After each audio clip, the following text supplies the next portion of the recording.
بسم اللہ الرحمن الرحیم۔ شروع کرتا ہوں اللہ کے نام سے جو بڑا مہربان نہایت رحم کرنے والا ہے۔ السلام علیکم دوستو، آج میں آپ کو حضرت موسیٰ علیہ السلام کے چند واقعات میں سے ایک واقعہ بتانے والا ہوں۔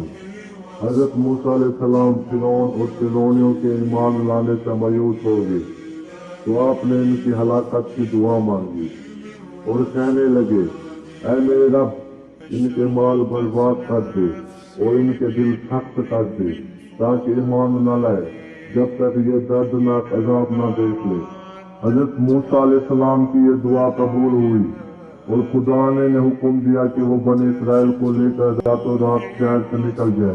چنانچہ موسیٰ علیہ السلام نے اپنی قوم کو نکل چلنے کا حکم سنایا اور بنی اسرائیل کی عورتیں فرعون کی عورتوں کے پاس گئی اور ان سے کہنے لگی کہ ہمیں اس میلے میں شریک ہونا ہے، وہاں پہن کر جانے کے لیے ہمارے پاس کچھ نہیں، اپنے زیورات دے دو۔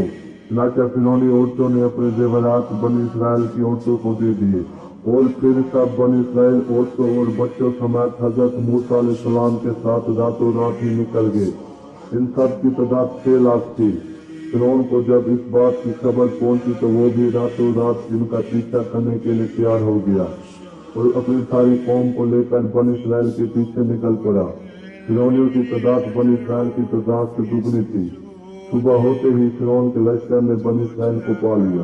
بنی اسرائیل نے دیکھا کہ پیچھے فرعون کا لشکر آ رہا ہے اور آگے دریا بھی آ گیا، تو انہوں نے موسیٰ علیہ السلام سے عرض کیا تو موسیٰ علیہ السلام نے اپنا عصا مبارک دریا پر مارا تو دریا پھٹ گیا اور اس میں سے 12 راستے ظاہر ہو گئے اور بنی اسرائیل ان راستوں سے دریا کے پار ہو گئے۔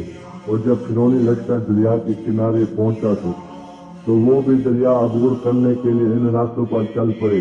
جب فرعون اور اس کا لشکر 12 راستوں میں داخل ہو گیا تو خدا نے دریا کو حکم دیا کہ وہ مل جائے اور ان سب کو غرق کر دے۔ چنانچہ دریا فوراً مل گیا اور فرعون اپنے عظیم لشکر سمیت دریا میں غرق ہو کر ہلاک ہو گیا۔